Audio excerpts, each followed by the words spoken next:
రేపటి ఎల్లుండి నుంచి 23వ తేదీ నుంచి పిసిసి అధ్యక్షురాలిగా నేను 23 జిల్లాల పార్టీ కార్యకర్తలతో సమావేశం జరుగుతుంది. ఇది 9 రోజుల కార్యక్రమం. 23వ తేదీ నుంచి ఈ నెలంతా జనవరి 31 వరకు జరుగుతుంది.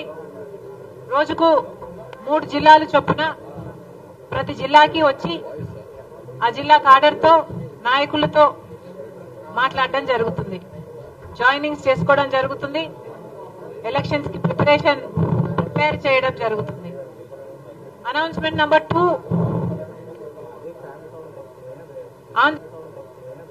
ఆంధ్రప్రదేశ్ స్టేట్ ఇన్ఛార్జ్ గా ఉన్న మణికం ఠాగూర్ గారు 24వ తేదీన ఇక్కడ ఈ విజయవాడ ఆఫీస్ నుంచి Congress party contestants, MLA contestants అయినా ఎంపీ కంటెస్టెంట్స్ అయినా ఈ కమింగ్ ఎలక్షన్స్ కోసము అప్లికేషన్స్ తీసుకోవడము మొదలు పెడతారు.